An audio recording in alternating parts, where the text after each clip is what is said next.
Welcome to our international podcast, Below the Belt. Welcome, one and all from around the world, wherever you guys are joining us from. Welcome to Below the Belt, our international podcast. We know that budget that was read in Guyana just yesterday. Some of you thought you would bumble. Some of you thought it was going to allow you to roll with the big boys. But what a rude awakening that was. Some of you wanted to bumble, you wanted to chill with the big boys, but now you're getting a sense of what is really happening.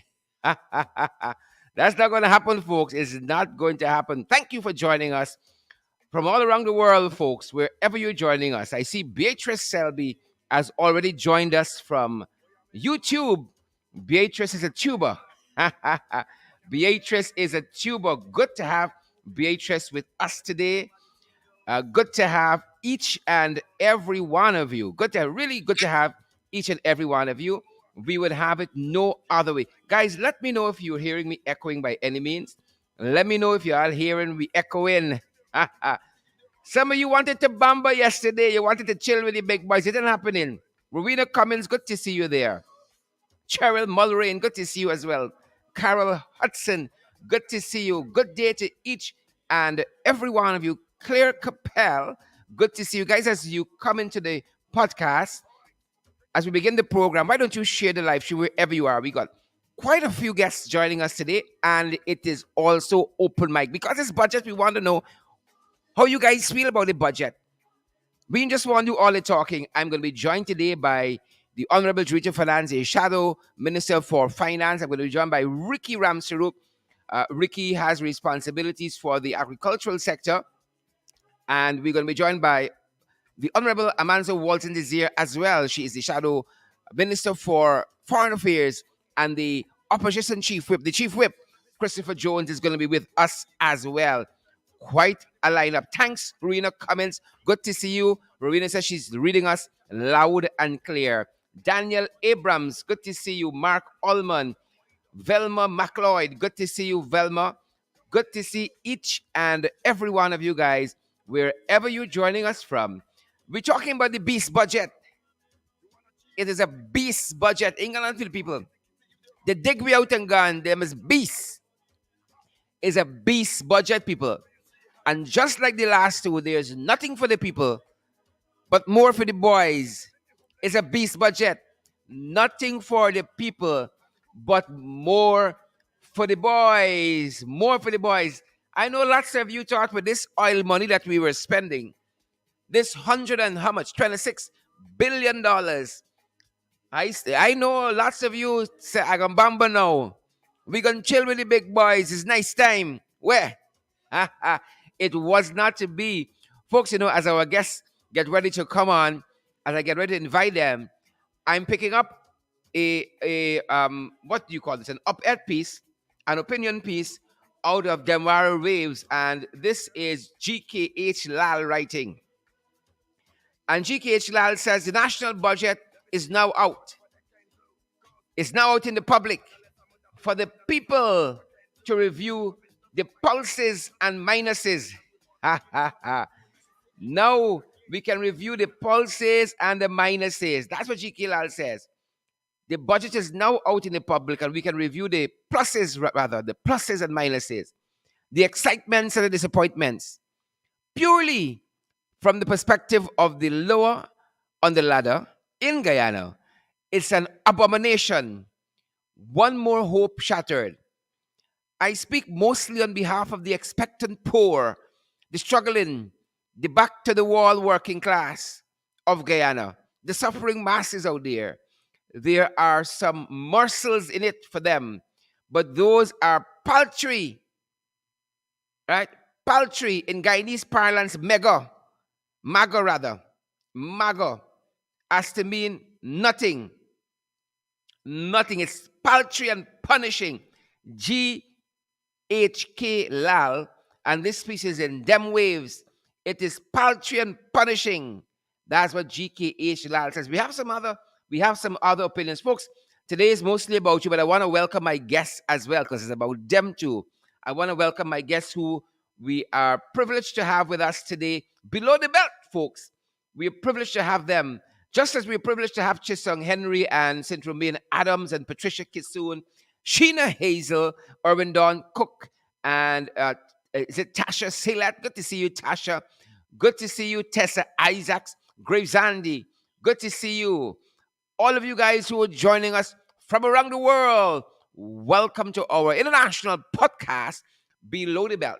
And as I have said, I am privileged, very, very privileged to have with me today. I'm privileged to have with me the opposition chief whip, the one and only Christopher Jones. He's here. And we have Dion Ryan Ramsurup, the honorable member of parliament. And we're going to be joined shortly by Drita Finance and Amanzo Walton Desir as well. Christopher and Ricky, welcome, welcome, welcome. Drita's joining us too. Welcome, guys. Thank you, Sharad, and good afternoon to your viewers and your listeners across Guyana and around the world. Thank you for having me. Excellent. Thanks for joining, Ricky. Folks, let us know if you're reading our guests clearly. Let us know if you're reading our guests clearly. Share the live stream. Smash that emoji button as well. Go right ahead, Chris.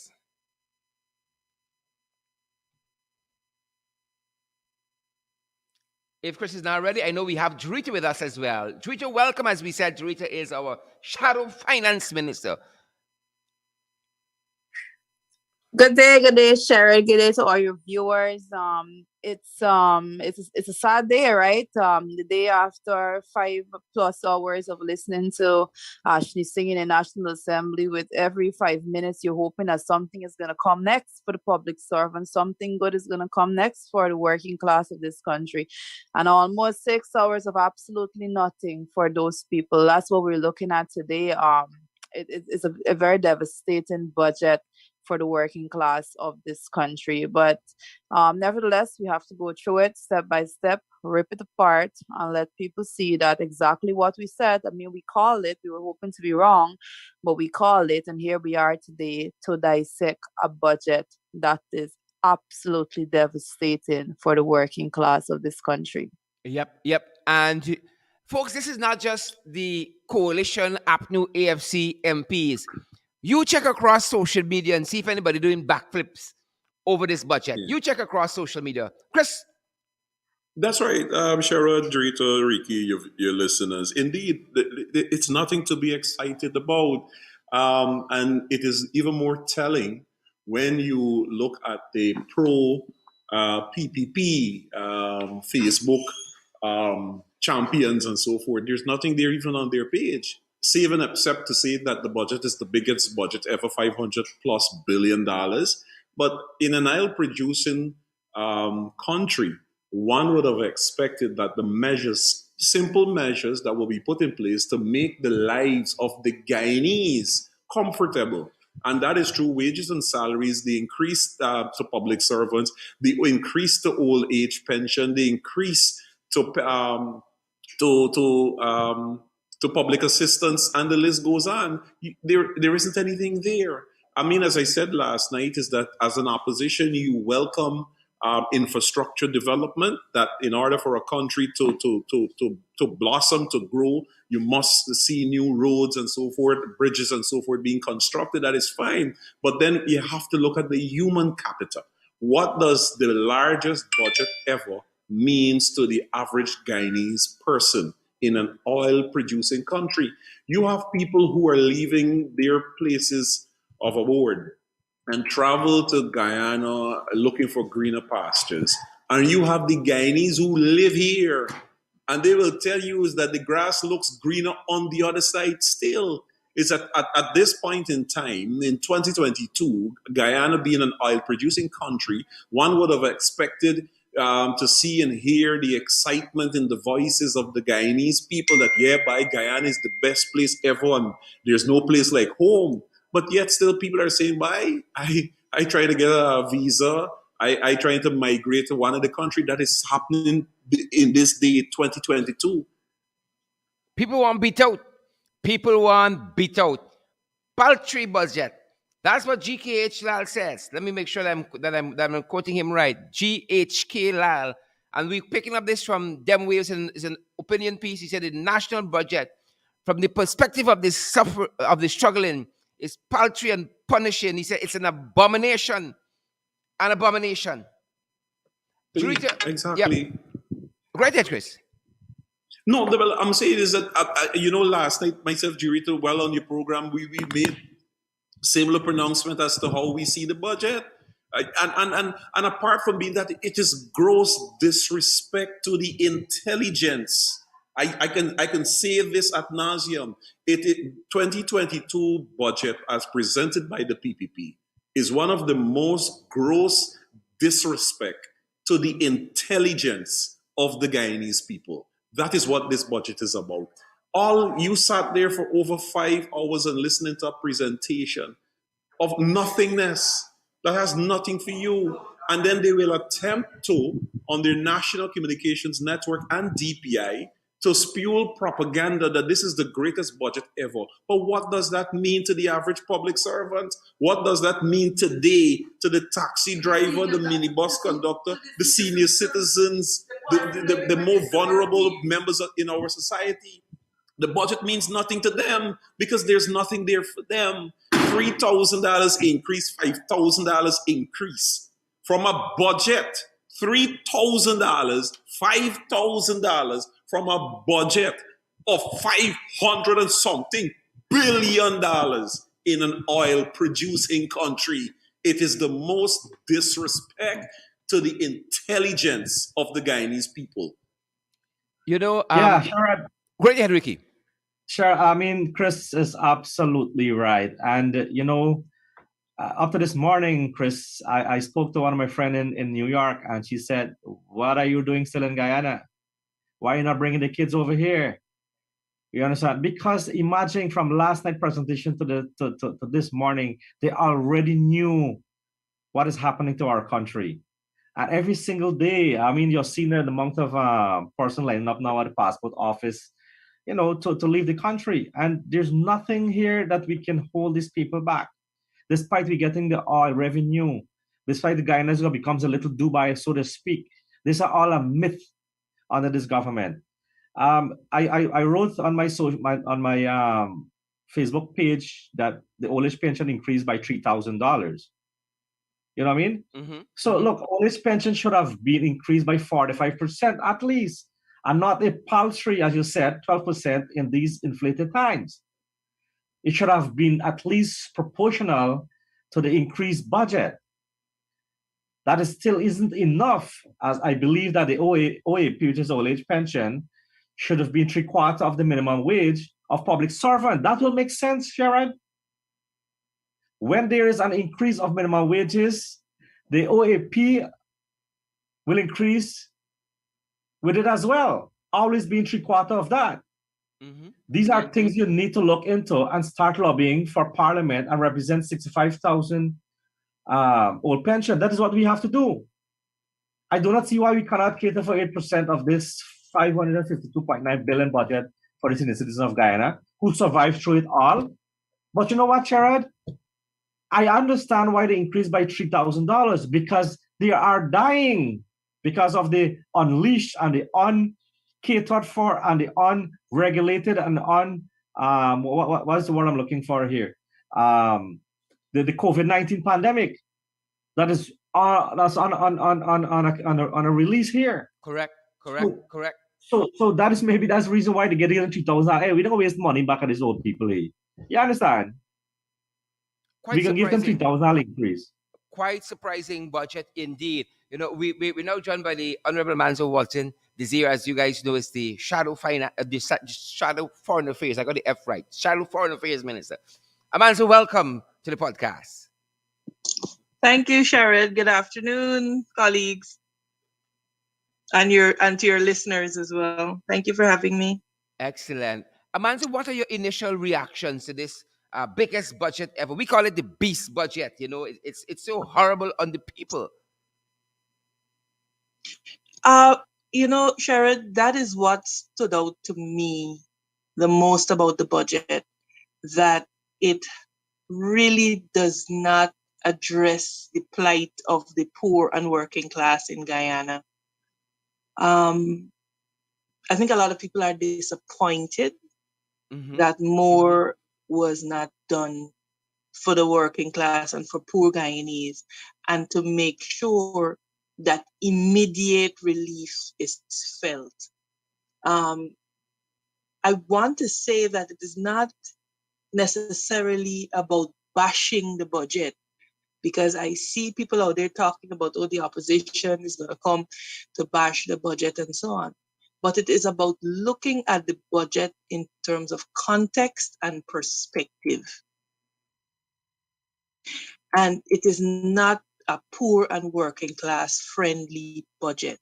What you have seen from this budget so far, it is simply a lot of corporate welfare, and the result will be that the rich will continue to get richer and the poor will get poorer.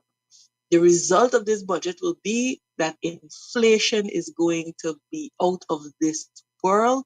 What that means is that in the immediate to medium term, Guyanese have to brace themselves.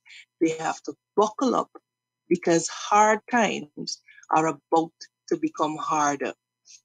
The PPP propaganda machine would want to make it sound as, oh, these big sums of allocation and so on. But the people of Guyana have to understand that it's not the sum that you allocate, but it is how you allocate it that Yep. makes Yep. all of Yep. the Yep. difference. And so these, as we have budget discussions, this is what we have to have Guyanese understand. So you hear big numbers, but how are these numbers really being applied? Is there equitable distribution of the resources? And the resounding answer is no. And so I believe that it is a fundamental departure from even the cornerstone principles of even the PPPC. Chedi Jagan founded a working class party, or led a working class party. And all you are seeing here is more money for the big guys, corporate welfare on steroids. And so we as Guyanese have to brace ourselves, because it is going to get harder. The public servants, again, have been ignored for all intents and purposes. Local government and local governance, the emphasis on local governance is so skewed, Sherrod, Mm-hmm. because you talk about local government and money allocated for local government, but again, you have destroyed the mechanism to get the budgetary interventions to the people, because you're not talking about local government elections. You're not talking about strengthening local governance. So it is all a sham and a charade. And I am sure that by the time we in the opposition finish dissecting the budget, the people of Guyana will see that all this is a wealth transfer to the elite, to the boys, and they are going to be rolling deep. And Guyanese, the ordinary Guyanese, their bread and butter issues will continue to go unaddressed by this government. Thanks for that intervention, Amanda. Rita, I want to come back. I want to circle back. I'm looking to the halfway mark of our program to open up the lines to the public to be able to call and give us their sense of national budget 2022. But Rita, one of the big things people look at in this budget is public servants. We know the government is the largest employer of people in the country, and so you always look to see if there's anything for public servant in there. Um, and we see that they have increased the what do you call it, the disposable income from I think 70 to 75,000. Am I right? But is that anything new, or is that factoring in the 7% that we got recently? Is there anything in this budget read yesterday afternoon for public servants to look forward to? Let me just put it like this, Sherrod. The two words there, public servants, it appeared once in the 92 pages that was presented Oh yesterday. boy. The 92 pages that was read in the National Assembly yesterday by Ashton Singh, public Oh servants boy. was said once. Some persons could go Wow. fact check me, page Wow. 14, to be direct. Wow. And you know what they said about public servants? In 2021, a 7% across the board increase was paid to over 50,000 public servants. That's it. Nothing for 2022. That's what it is. Wow. Absolutely nothing else was said in the budget Wow. about public servants. That is the interest. But as we said prior to the budget being read, we said it before. I mean, we call it. We also said, like Amans is rightly saying, we're not just here to like tear the budget down. Yeah. I Yeah. said time and time again that these are my predictions, but I hope that they prove me wrong. I hope that they go and they surprise me and they do something different to what we expect. But they went out there and they did exactly what we expected them to do. They did absolutely nothing for public servants, and they did everything that we said they would have done. It was a budget, another budget for the boys. That's how I referred to it before it was read, and when it was read, it just confirmed what I said, that it is another budget for the boys, increasing the pension from by $3,000 from 25 to 28. That says nothing about a budget, the first budget ever that is utilizing every cent from the oil revenues that we have. That says nothing to it. That is a normal increase for any budget for the pensioners. Mm-hmm. Okay, minus oil. If you get where I'm coming from, Yeah. Sherrod, it says nothing about the injection of the $126.7 billion that they drained out of the NRF, Natural Resource Fund. So that's what they did for public servants all together. I mean, we can go sector by sector, and it would be lovely for you to open up the pipelines. I think I have the budget the budget right before me. So if persons want specific answers, we can dive into those. Fantastic. And just before we open the line to members of the public, um, I don't know, but when I first thought about or heard we got oil and so on, I said when this oil start pumping, it's nice time. And now to hear we got all this money in this bank account and so on, and then to hear the budget that is produced after that, I feel like I'm in a better place that we producing oil than I was before we discover oil. That's how I feel.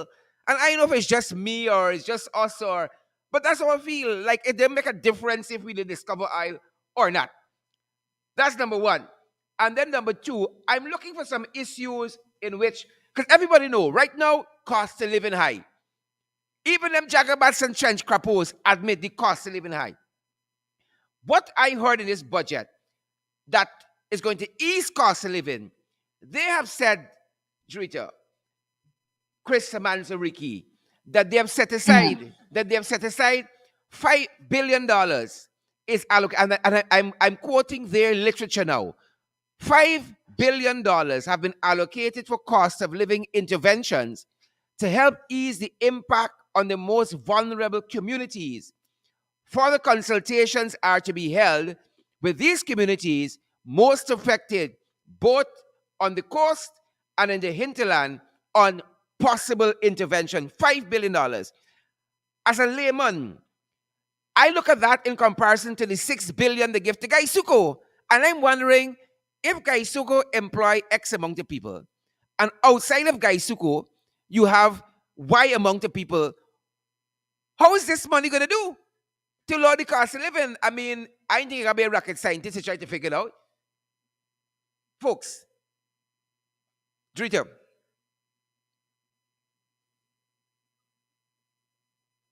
Yes, Sherrod. Sorry about that. I was speaking with my mic muted. I when we look at the numbers, I mean, when we talk about Gaisuku altogether, the truth, let us be quite factual. Let's be quite frank with how it is done. The issue is not with the money that the $6 billion that is given to Gaisuku. The issue is in comparison to what is given to everywhere else.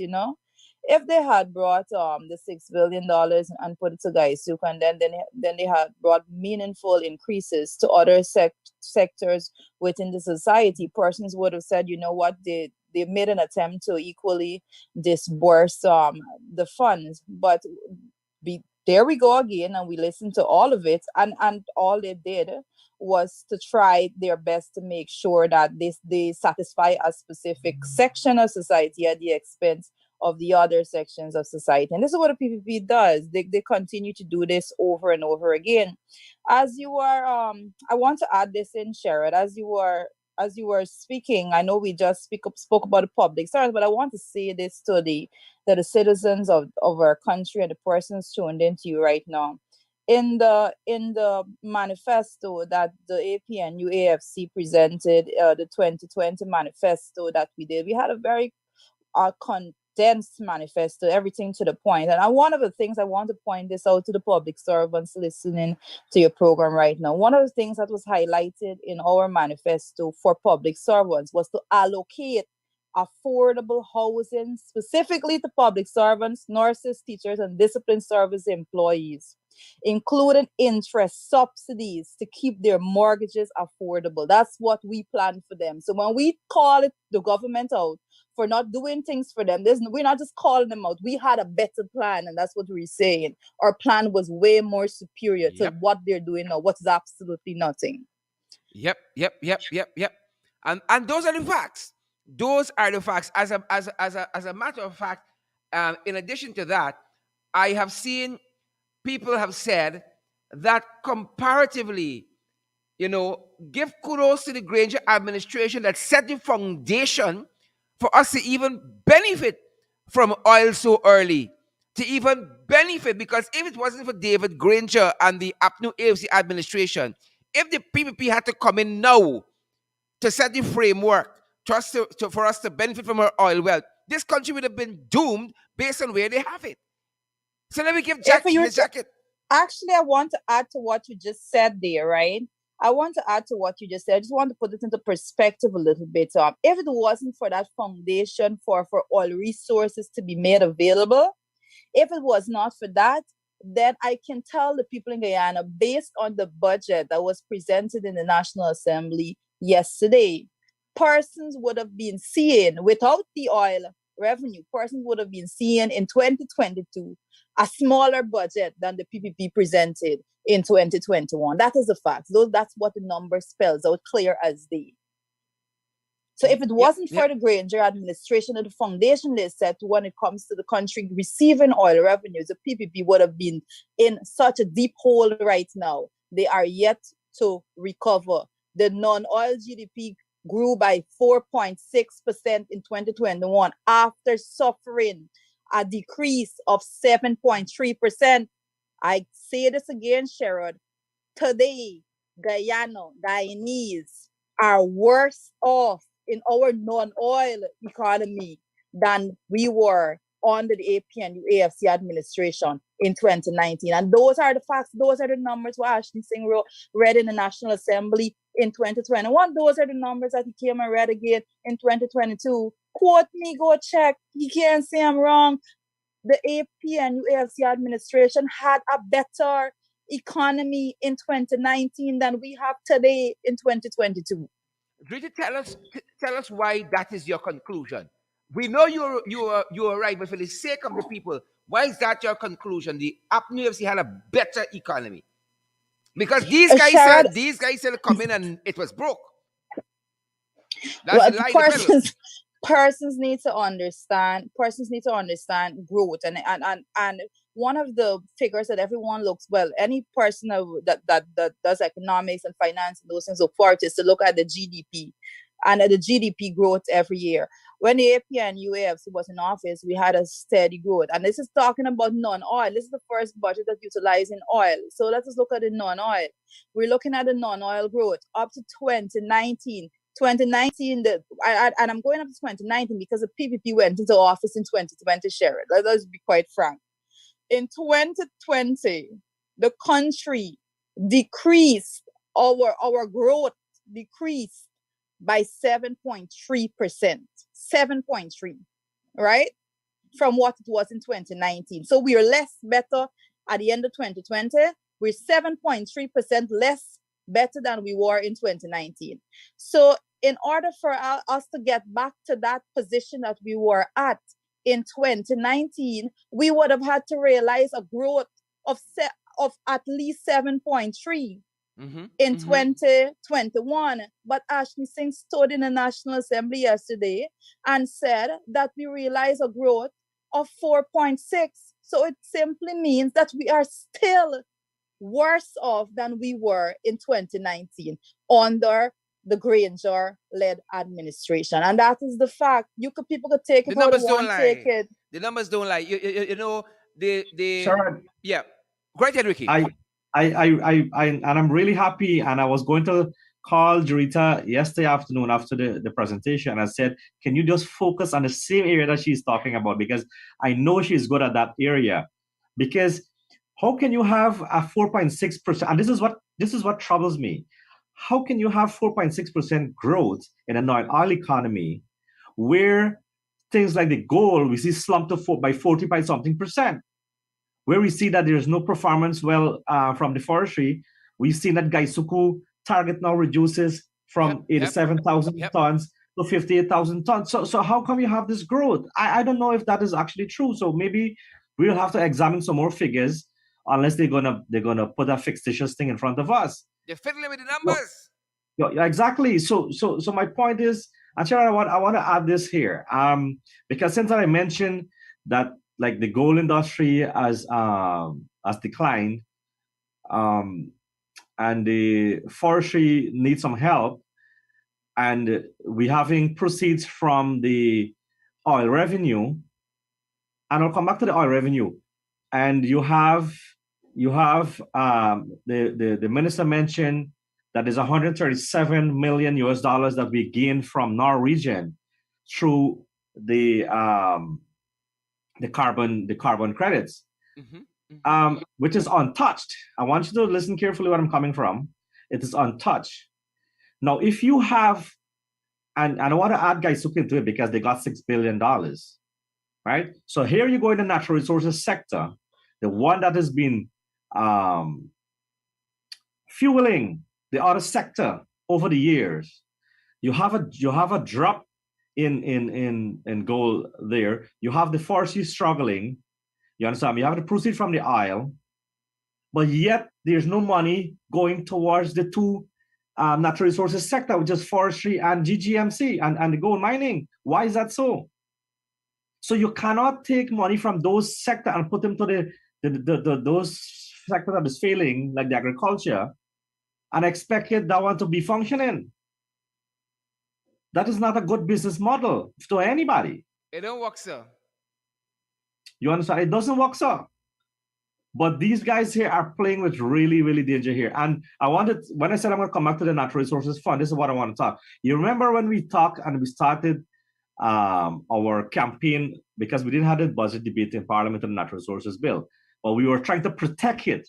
And the reason why we were trying to protect it is because the minister stated there is no withdrawal as yet. I have to quote this here. I want to quote this into my budget speech. But the law is passed to remove all the proceeds, correct? Yep. Now, if you're going to withdraw this money, there's not as drawn as yet, but you're budgeted for it, but you are going to plan later on to withdraw all of it. Now, where is this money will be spent or will be spending? And this is what we were arguing against, that the money will come to Parliament and disappear without you even see it. In what specific remember? Programs? Yep. Remember that's our whole talk. We were talking about the money will disappear and you'll never see it. That is what's going to happen here, sir. Correct is right. That is what's going to happen here. And when they are boasting about, oh, we have put all the money into the finance minister, all the power into the finance minister hand, we could have jailed the finance minister. But when you put the power in the president's hand, we cannot touch him because he's protected by the Constitution of Guyana. Yeah. You see the difference? Yeah. You see the difference there? Yeah. Yep. And this is what is be troubling, and that's why I am keep saying that we have entered the fourth stage of the resource curse or the Dutch I disease. think so. That is what we have entered I at. think that's why we producing all this oil. We getting a lot of money, but it ain't benefiting none of us. David Exactly. Patterson, former Minister of Infrastructure. Here what David says on Twitter. Budget 2022, budget for the rich, crumbs for the poor. All you folks that were expecting a reduction in the income, in the income rate, or more than 10,000 increase in the tax threshold, you can go suck salt. Yep, the largest budget ever. Hope you're feeling richer tonight. Folks, y'all feeling richer? Since this budget read yesterday, y'all feeling richer? Ricky, Jurita, Amanza, Chris, stand by. I want to open up the lines. Folks, we want to hear from you. WhatsApp us. Call us on WhatsApp. We want to hear from you how you guys are receiving this Sharon, budget. Go right I ahead, want to Jurita. add. I want to add. I mean, I let the calls come in, but as you wait on the calls, I want to add some things in the budget. Person, let me just tell people how this is done. In every budget, there is a target that is projected for the year. I want to tell people about this target, right? The finance minister went to the house and he said it for the 2021 budget last year, February. He went to the house and he said that he is projecting a growth of 6.1% for the non-oil GDP. He failed miserably in that. He came back with a 4.6%, right? He projected, and this one is specific because I love to talk to people about where they love to go and they love to speak about agriculture, forestry, and fishing, right? In 2021, the Minister of Finance, and I'm reading directly from his speech, he said in 2021, the agriculture, forestry, and fishing sector is expected to expand by 5.6%, right? Shared yesterday in the National Assembly, the agriculture minister, the finance minister stood and he delivered a presentation and he said, and I want to read it directly. Go right ahead, Jurita. Agriculture, forestry, and fishing is estimated to have contracted by 9.1% in 2021.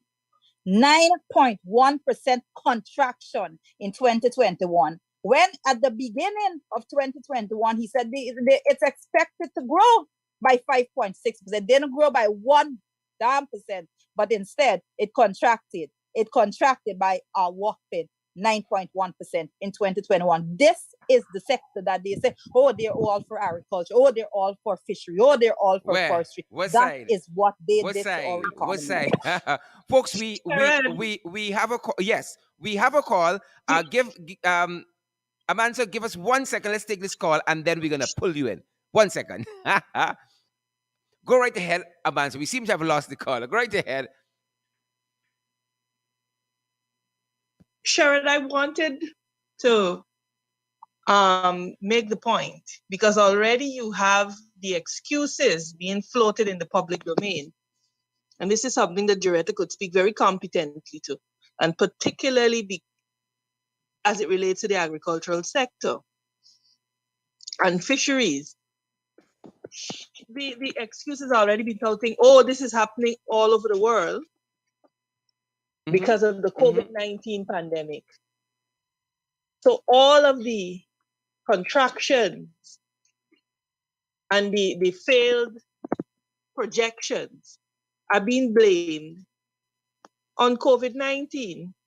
And we want the people of Guyana to understand that this is not necessarily the case, and that there is a distinction to be made between those sectors that will be adversely impacted by COVID-19 and those that are the victim of just mismanagement, bad forecasting, and all of that of the BBPC government.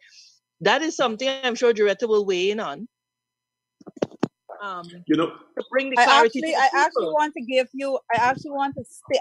If I'm allowed to do that right now, Go Sharon. right ahead. Go right ahead. I want to add to what Amanda is saying, and I want to quote again. I mean, I don't like to misquote these people. I want to quote from what was projected for 2021. I want persons to recall that in 2021 we were already in COVID mode. Everybody, all projections made with the assumption of this is how COVID is going to impact the economy. This is not something that they projected and then they were forced into a COVID situation. No, COVID started way back in 2020. I am speaking to the targets that they set in 2021. And in 2021, when they projected a GDP, a non-oil GDP growth of 6.1%, they said, and I am quoting directly from, again, Ashley Singh's presentation for 2021, he said, this is premised on the assumption that the reopening of the economy takes place with COVID-19 restrictions being gradually lifted and is therefore subject to significant downside risk. Let me tell you something. Ashley Singh, and I can go quote him again from that program when he was doing the pre-budget program on DPI or NCN, one of the two. He made it very clear that it is well known to everyone that they took an early decision to to open back the economy. So they went full blast and to open back economy. Say full back up the bus, full back up the boats, y'all go ahead, do Yep, business yep, yep. as usual. So not one soul from the people could come and give COVID as no excuse for their blatant mismanagement and failure in 2021 for Guyanese. It is blatant mismanagement. It has absolutely nothing to do with COVID-19. Guys, just before you jump in, I think we have a caller on the line. Welcome to the podcast. Hello? Right ahead, guys. Jurita, Amanza, Chris, Nikki, jump in. Well, Sharon, I think Joretta has made the point quite cogently. You know, it really does boil down to the Guyanese people not being duped, not being hoodwinked. You know, the narrative out there is, oh, at least something has been done. I am happy that there are so many interventions in terms of the Ministry of Education with the improvement of the cash grant. The trouble that you have with that is that you have no mechanism to Caller, ensure the please equitable hold. distribution. Hello. Great. Caller, please hold. Amanza, go right ahead. I will give way to the caller, Sherry. That's Great. fine. Welcome to the podcast, sir. Great ahead. Yeah, sure. Good afternoon. I'm calling concerning this budget that we heard yesterday. I thought as a public servant we was going to hear something inside for our public servant because we are the one that is serving this country tirelessly day and night grinding. And knowing that this cost of living is going up, I expect the government to step up and take shame out of their eyes and put something in the budget for public servants and to drop the cost of living because I used to buy zinc. I was sent to the shop just now. I used to buy zinc for $260. Sherrod, the Thai price surprised me. It was $490 for an ordinary foot of zinc. How could the ordinary Guyanese afford cost of living to build a house as they speak for this one Guyana and rebuilding and all these fancy English that they know to put on paper? These people do not care for people. Talk the things, my brother. Talk the things. Talk the things. Panelists, are you hearing this caller? This budget is a really embarrassing low class, a slap in the face, and an embarrassment to the intelligence of Guyanese people. What ignorance to the highest extent, my brother? Yep. This is ignorance to the highest extent. Who feels it knows? When they are living in their castle, we have to be grinding day and night tirelessly. And I think the Guyanese people need to step up. This government cannot function without the public servant, without the teacher, the nurses, the police, and the soldier. If these people decide to stand down, who is going to govern the country? What are we making Guyana look like if these people decide to stand down? And these are the people that you are depending on to be a government because without the people, you are not a government. And this is how you're going to treat your public servant. And then you talk about one Guyana. prevent a budget, 5 hour talking, and one time you mention about public servant, and there is nothing inside for the public servant. My God, Cheryl, these people don't have heart. They don't have heart. Who knows it? Who feels it knows it. Yep. I pray that the big man upstairs don't forget to come here. And these people, my God. Dan Easy. Dan Easy, my brother. Dan Easy. Thanks for coming through today. Thank you so much. Sharon, I mean, the caller essentially captioned what thousands of Guyanese would have went to bed last night and woke up this morning to the reality, and he said it correctly.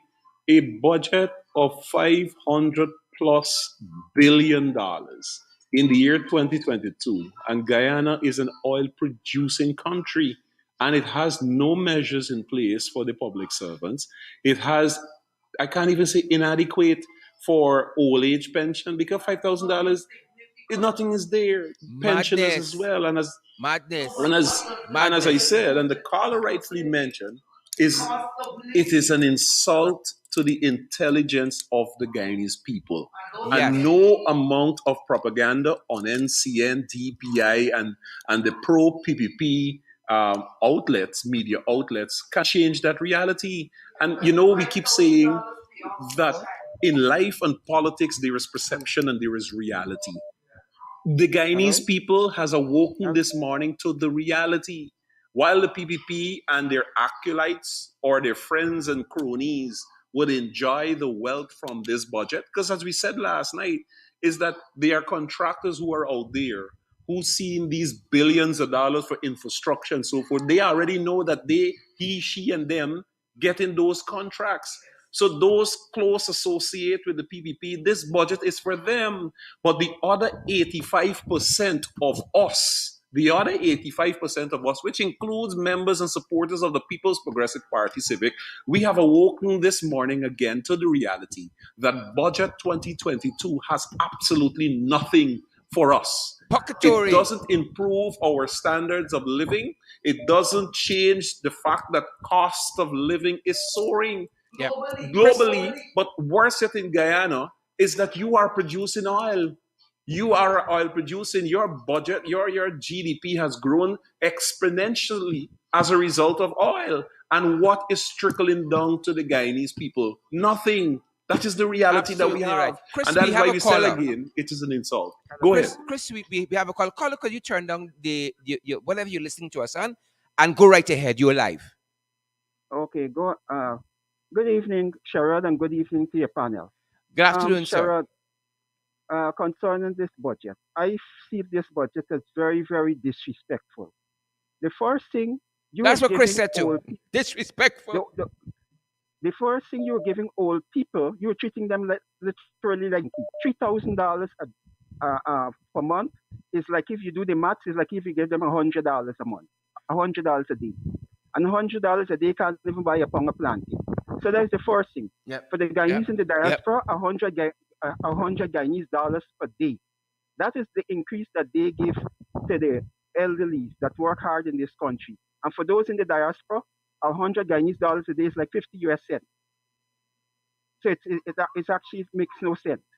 Then the next thing is, when I look back at what one of the senior politicians say on the government side a few months ago, when they said you have to treat every parent, every child like if their parents are illiterate.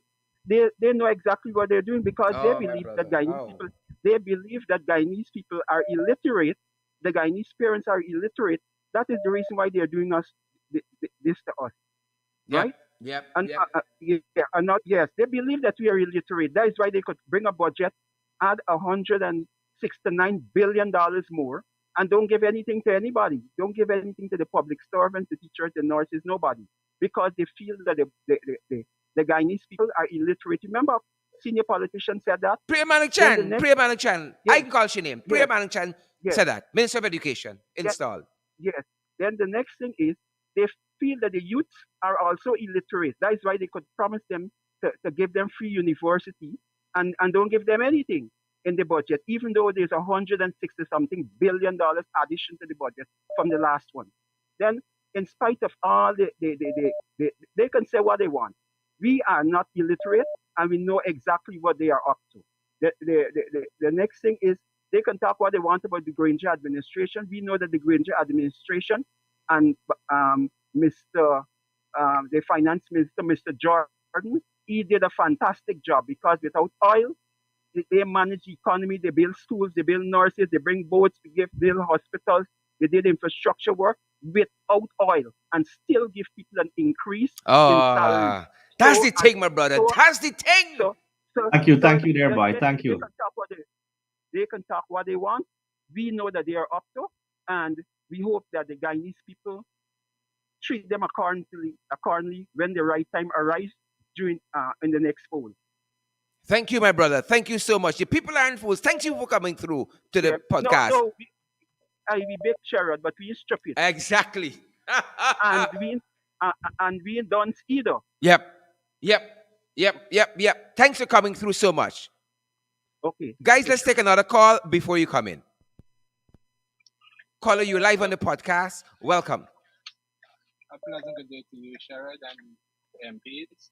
I have a few questions I would like to ask the MPs if they can elaborate on a few for me. Permit me. Right ahead. One, what is the amount of US dollars in your sovereign wealth fund? Great ahead. Ask the questions.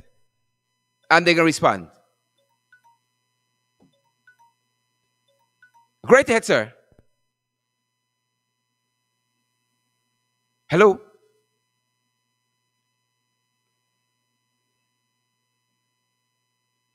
Guys, I think we may have a lot. It says reconnecting at my end there. So great ahead. All right, let me Yes. just look quickly because after this I'm going to finish. I will have to come off the program because I have to join another one.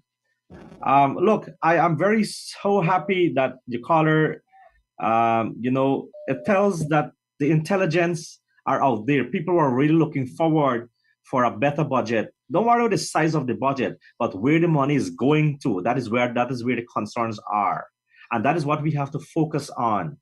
They could have put it close to $1 trillion. It doesn't matter. But if the money doesn't come and trickle along to the working class of people, then it doesn't make any sense. You understand? Only a few, the rich will get richer and the poor will get poorer. That is what's going to happen again. At two budget, we are seeing this 2021 and 2022 budget. We are seeing it. Yes, I understand all of that, but that's not the question. My All right. question is, All right, Question, sir. I didn't realize your Hold, line. hold, The hold, question, sir. the question is 607 million. There is 607 million US dollars in the NRF Correct. as of 2022. Great. I hope that answers the question, sir. You had another question? Great. The MP wasn't seeking to answer that question while we were holding for you to reconnect. The MP jumped in there. Great ahead. You have another question? Let's be about it as quickly as we can. sure, and the Right ahead, sir. It says reconnecting all the time. Sherrod, we can't hear the caller. It says reconnecting at my end. Let me take another caller. Go right ahead. Welcome to the podcast Below the Belt. You are live. Go right ahead.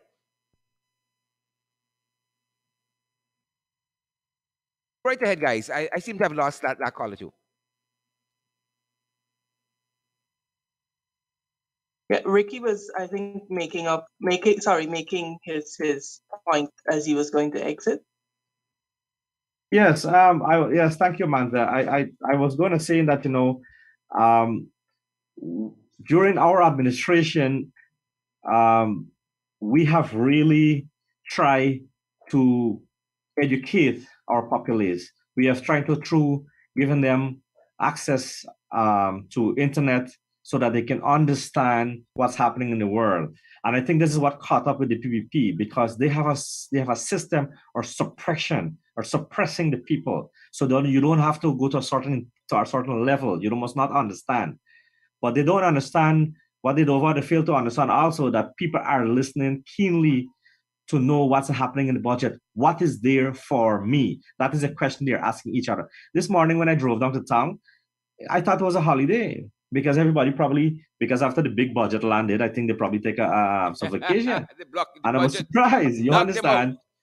understand? You understand? So I'm kind of disturbed the way that the money has been set to only benefit a few. You Yep, know, yep, and yep. and and I don't think it will get better. We have to continue to uh, chop up every bit of pieces and put it in a small terms so that our Guyanese brothers and sisters will understand. People will continue to migrate from this country. There's nothing here that can stop them. Look, we have seen money gone into the GWI and all these things and so on. But I asked a question on one of my friends on the Facebook. Can you drink water from the tap, from your tap right now at your house? Can you drink that water? You Yep, know, yep, these are yep. basic things. You understand me? That we ought to see that money should be spent. Um, they're spending money being of sectors that doesn't really um, cannot sustain themselves. So you're But you know, pressuring. Ricky, a lot of money has been given to sectors, for instance, like infrastructure, and that's all well and good.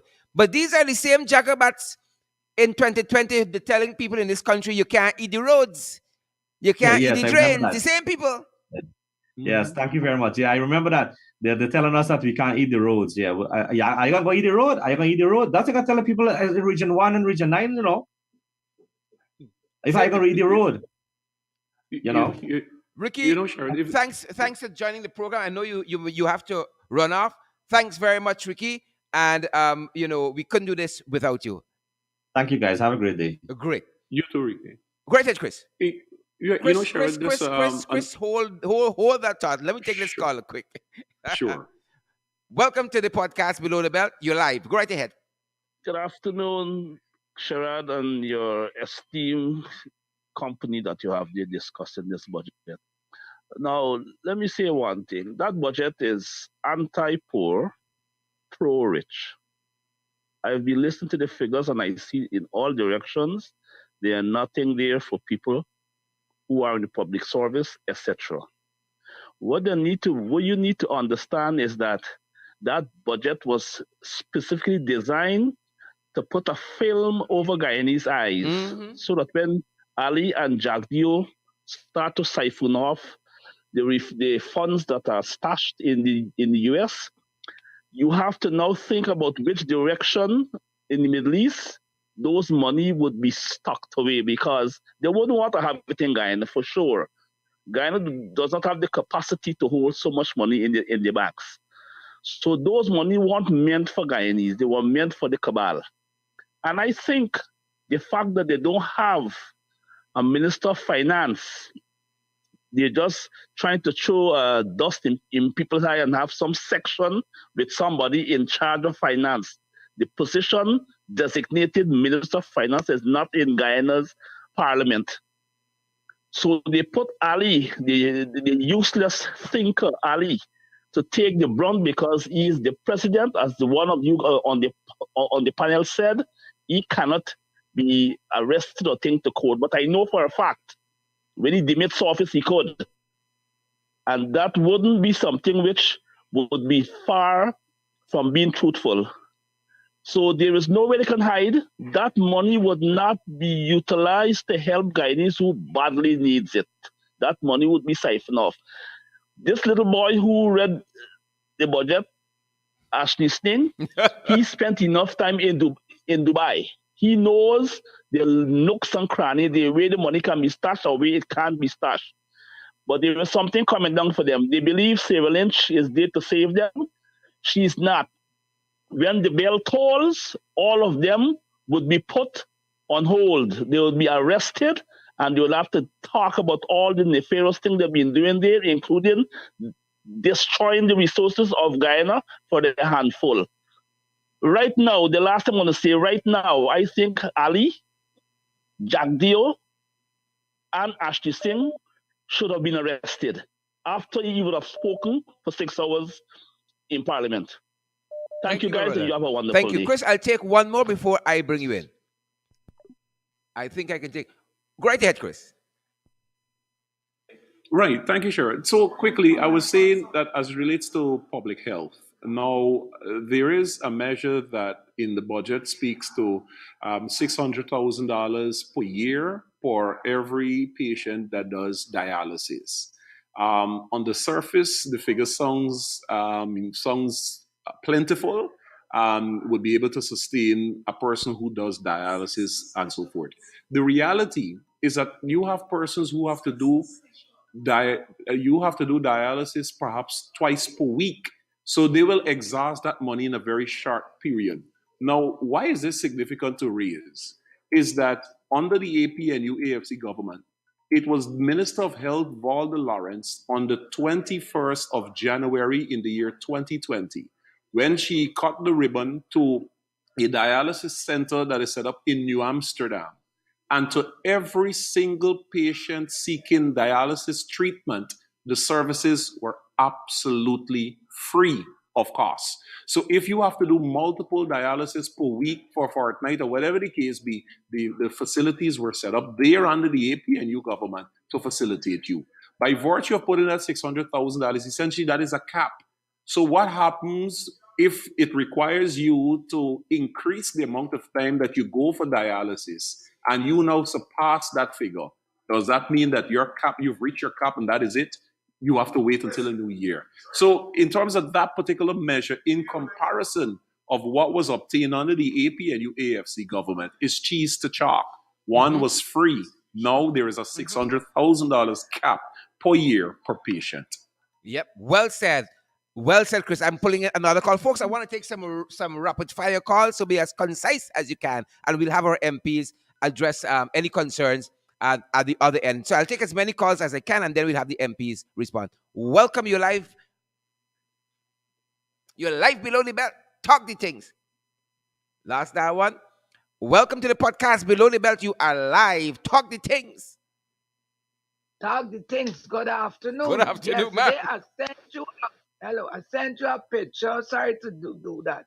I sent you a picture with some planting. I'm the person who sent the picture. Now you don't know that the budget is to make the richer richer.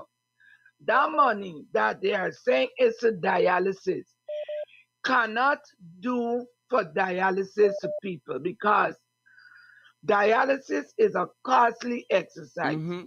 And if you get about 10 persons, and it depends on the type, the money going to be sucked up before March month end. That is one. Now I keep asking the pensioners. They have given the old age pensioners, public servant pensioners, but they're not saying anything about NIS. And when I try to ask people, they keep telling me, for you to become an NIS pensioner around this time here, you had to be contributing to the government, working with the government. And they are not seeing it as that. So when they give one half cash off to the old age pensioners, and I think those people who get in public service, public assistance, then the government pensioners get a one half. The NIS pensioners, they are not getting anything. So that is why I want to know if there is anything in the budget for NIS pensioners. Now they are fighting for schools. In this time, with COVID rampant, why build more schools? The money they are taking to build schools, they should have put that into the health facilities. And now a new thing is going on. There are a lot of hospitals springing up now, private hospitals springing up close to the government hospital.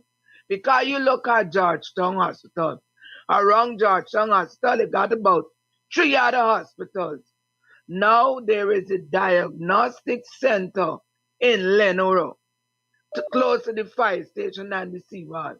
Now a new hospital is being built just around the market area. That's a private hospital. So what now is going to become of the diagnostic hospital at Lenoro? Yep. So you see what they're doing? And who paid to now go to these when private they ones too? come and they put up these private hospitals around the place, people got to be very careful now with this bill that they have bring into power, the organ harvest. Now Well, they don't let me put go up there. a We can there whole day stupidness there. some way. Huh? Go right ahead. Hello? Go right ahead, ma'am. Yeah. They put up a stupidness that you got to give consent. Now, if I go to the hospital, I go to have a tooth extracted. They don't get me blood work because now the hospital going to be doing a set of blood works. Because when you want to harvest, you got to know what is this person blood work. They might say, oh, sir, you got to go in the hospital to get all this seed because it's got problem. And the next thing, if you manage to wake up, you see a slash across your back, is because your kidney gone. Now, if they may want your kidney, they drag out your heart. Well, you're dead right away. Complications, you're dead. Your family now cannot open you up and see the cause of your death is because they take out your heart. And how this country, the government, is plunging this country below the poverty line into the harvest organs. Because you know why?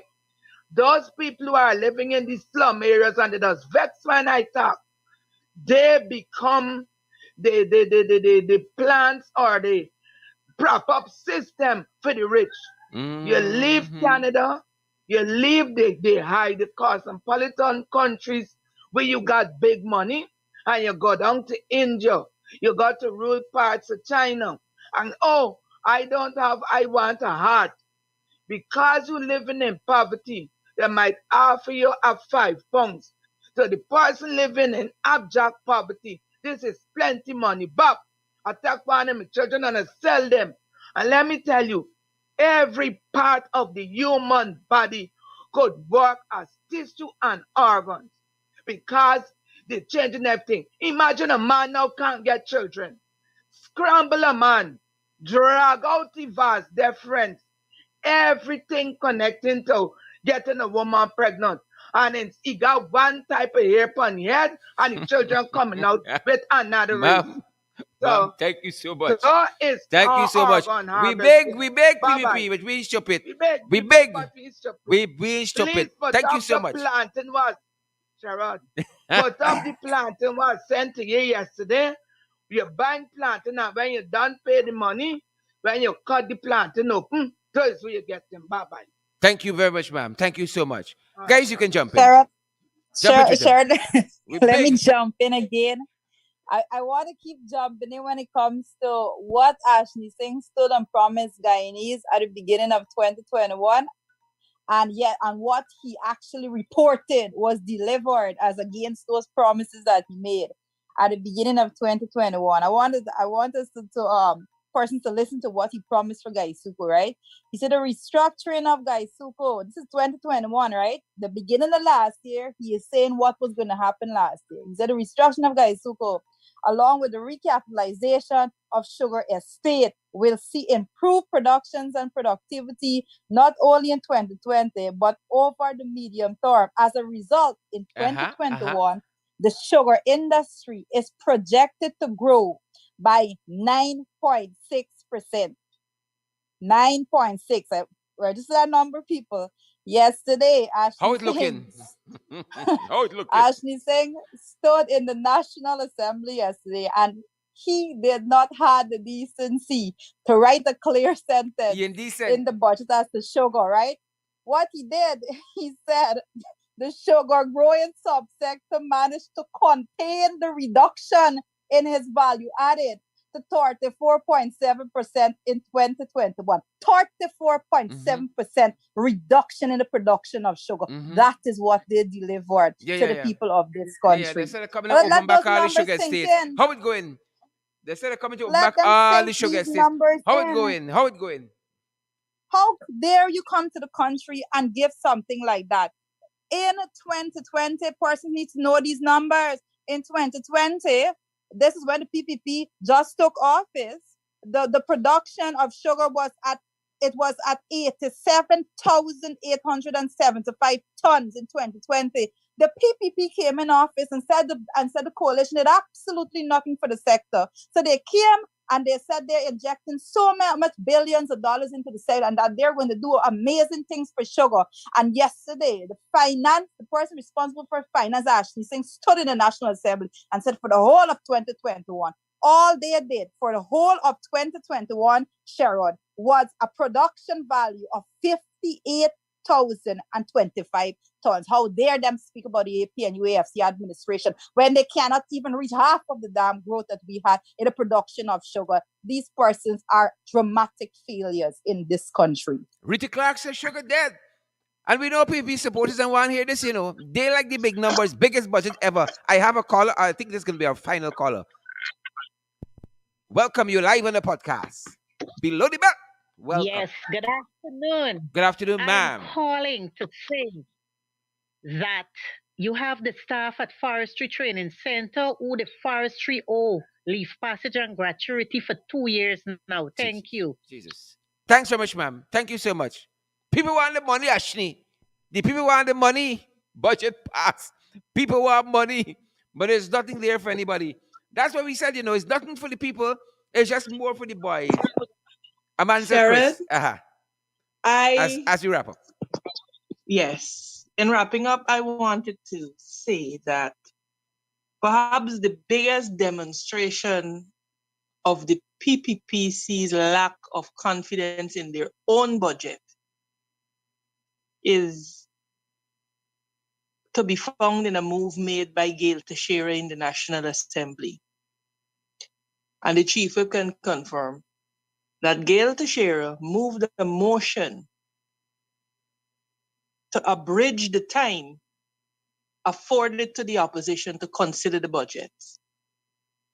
So the opposition has 2 days to examine the biggest budget ever, to examine the estimates, and to be able to go to represent the concerns of the people of Guyana accurately. It is the exact attitude that they have. That is why they're not allowing the elections petition. They cannot withstand scrutiny. They cannot withstand scrutiny. And so they have abridged the time. So we have to, in 2 days, pour over thousands of pages in order to be properly able and equipped to question them and to bring the necessary information to the Guyanese people. And I think that should indicate to every Guyanese that they do not have confidence in their budget to withstand scrutiny. Yep. Chris, jump in anywhere there. Folks, let me take one more call. Candy, you live. Below the belt. Talk the things. Hi, Ken. You're live, Candy. Go right ahead. Good day, sir. And good day to the rest of your guests on the show. I just arrived at the show. As I'm saying, Sherrod, I think the country needs to close. Everyone needs to close the country down. All the public servants need to close the country down. We need a major shutdown to teach this PPP a lesson. That's what we need. And the people have to unite. The people have to come as one, unite as one, and put their pride aside and thing done. Shut everything down. Hello? That's what Candy says. Yes, we want to do. That's our only solution to this problem is to shut everything down. Put the country on a total lockdown. There's no way that the PPP can survive that because they're dependent on the public servants as well as our Guyanese people as well. So and ExxonMobil also is depending on our public servants as well. So we need to shut the country down if we need to get anything done. If we need to get this thing done, we have to major shutdown, and that's it, Sarah. That's my best opinion that I could give you right now. And it sickened me to see what the PPP is doing to our country. It sickened me every day. Every day go by, I get sick and tired of these people. It's like I can't do nothing, and I'm still fighting to see what I can do. Yep. Thanks, Candy. And that's it. And thanks, Candy. Yep. You do have a good day, Sherrod. You too. Respect and manners. And say hi to Marky for us. Respect and manners. Yes. Bye-bye. That's it. That's it. Jump in, guys. Anywhere. Jump in anywhere, guys. Anywhere you want to, as we wrap up. Sharon, I have always maintained that the people of Guyana have to demand more. Uh-huh. And that is basically what the last caller is saying. The Demand public more. servants are represented by unions. But the unions is another story. Unions have a direct interest. Fiduciary and otherwise, people pay them money every month, buddy, in union Correct. Correct dues. is right. Represent the people as well. Represent the people as well. And they may say, oh, it is anti-Guyanese, but you have to stand up for your rights, Brother Bob said. Get up, stand up. Stand up for your rights. You have a budget, 3 budgets later. Public servants, the people that carry this country on their shoulders, continue to be treated with scant regard. Scant regard. When will enough be enough? When we can't afford a pound of planting in the shop, well, that's already happening. You know? Yep. So Yep. we have to do better in terms of demanding more from this PPPC administration. Let me take this other caller before Chris and Drita come in to wrap up. Deborah, how's Barbados? Hello, good afternoon, Sherrod. Good Good afternoon, afternoon to the Deborah. panel. Talk Okay, the Sherrod, things. Tell us. my heart, I get headache. I can't even sleep properly. Mm-hmm. The jet, it ain't only crash, it kill everybody. Everybody there stone cold. You hear? It's a cry shame. It's a slap in all walks of life in the world. Mm-hmm. Face what PPP did to us. You hear? We in little Barbados, they want pose with Mia. They want pose in the high ranking. They And want Mia pose with the doing big better for boys. the country. Mm-hmm. Yes, and Mia doing better for the country. The PPP have the Guyanese as slaves. Slave come back in 2022. The slavery we out. Yeah. And Yep. just to Yep. make themselves right, Sherrod. Mm-hmm. Sherrod, you know how much parents crying? No food on the table? You know how much friends calling you in the diaspora begging for a little something Mm-hmm. just to make Mm-hmm. ends meet down here? Sherrod, it's shameful. It's Yep. shameful for Yep. our production country. Produce. Yep. Yep. Yep. And And our Broadway. Barbados guys little How much we tourism, got? sun and beach. Lily Barbados. Yep. You know it's Mia output for the nation for 2022, putting garbage bin to everybody door. Mm-hmm. Everybody door. She throwing out every minute she come in with a something. Not even the government can't even say they're buying little tablets and give the school children and give them a home schooling. Little Barbados do that. Everything here is for the The big private boys. sectors come out. The private sectors come out and sub and buy and give to parents who can't afford. We got our money to do what? Do put in all these big project and big buildings. Who inheriting it when they come out of office? It's not the government. It's not the. It's gonna be private owners own for the paying of taxpayers. Yep. Yep. For the Absolutely old right, Deborah. people, Absolutely right. Sharon. These old people help build Guyana, struggle for we get what we have today. And this how they're gonna treat we old people. Take $100 It's a a day cry and shame. go. Take $100 a It's day a and go. cry And I'll shame, produce in Sharon. economy. Thanks, Deborah. Thank you so much for coming through. Thank you. Chris, Jurita. Shirley, we can go through this.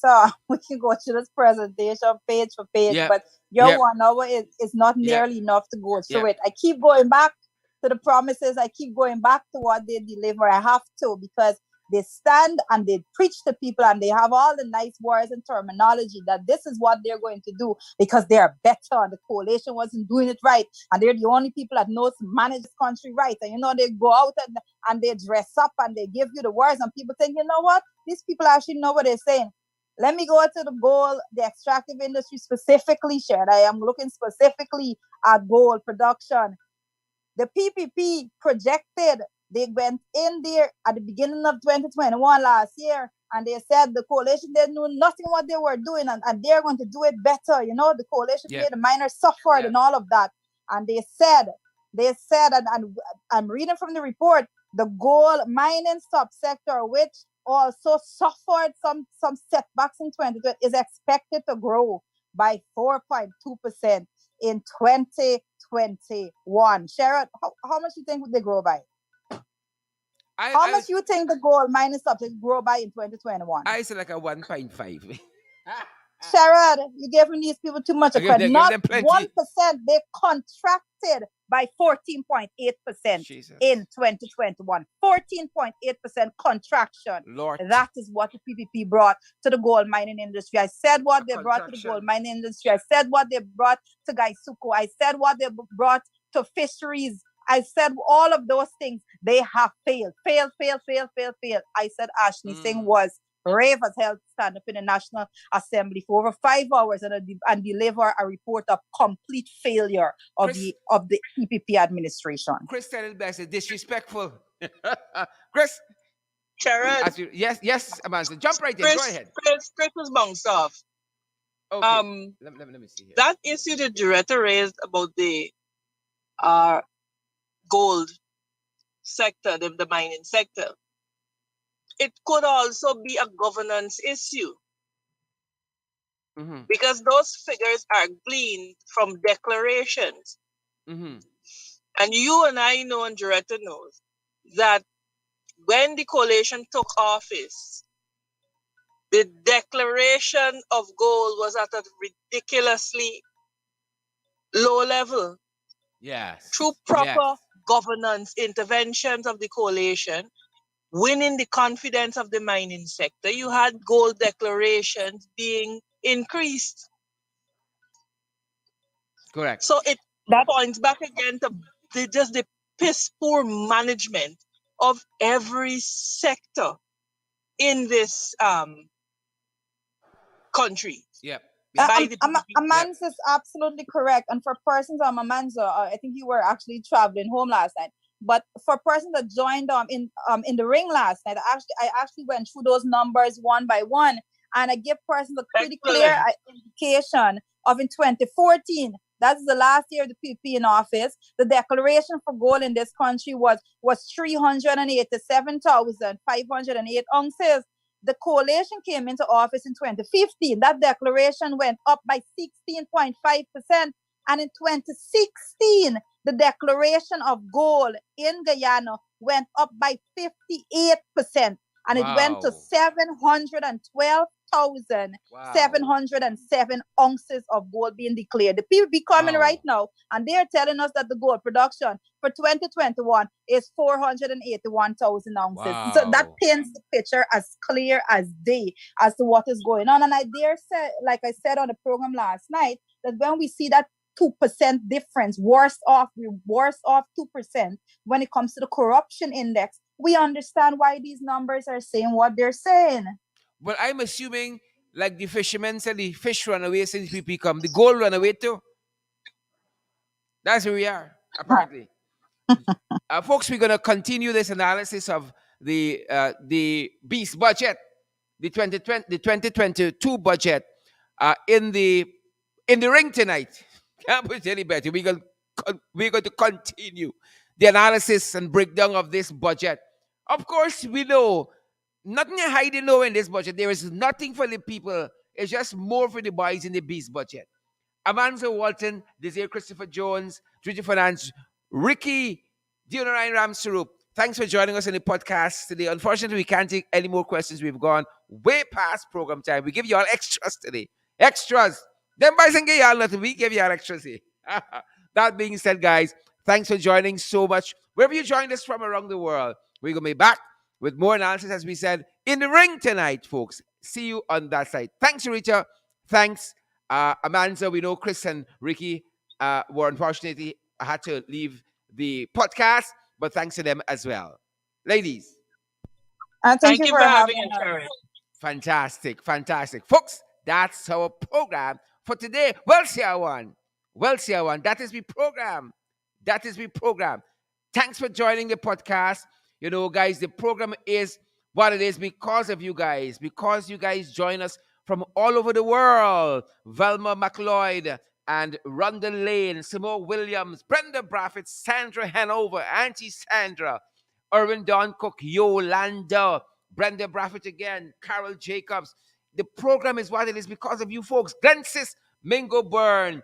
Good to see each and every one of you. Thanks for being here, folks. Below the belt, who vex lose, who vex, who vex lose. Thanks for joining us. We're going to see you guys right back here this evening, guys. You know, we say we can't do this program without you. And that is why we keep encouraging you guys to come on board and partner with us. Ensure we stay on air. We tell y'all this month is a tight month.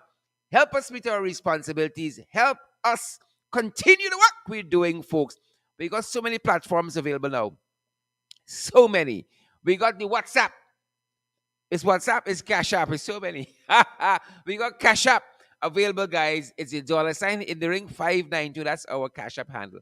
The $ in the ring 592. That's the Cash App handle. We we also have the PayPal. We also have Zelle. Both of them are the same email. PayPal and Zelle, same email. In the ring 592 at gmail.com. In the ring 592 at gmail.com. We got MMG too. We got MMG. The number there is 627-6963. I hear I sound like a Virego. We got MMG too.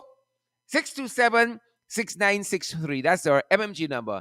And guys, we're available via MoneyGram as well and via Western Union. Help us to continue the work. Folks, we got to continue to confront this beast we call the PPP and that beast budget. Thanks for joining us. We're going to see you guys right back here this evening. You need any guidance on the platforms? WhatsApp us at that very MMG number, 627-6963. Thanks for joining the broadcast today, guys. Thanks for joining the podcast. Below the belt, you guys put the international in our podcast. You guys from all around the world who tune in. Thanks for joining us. See you guys this evening. Stay safe.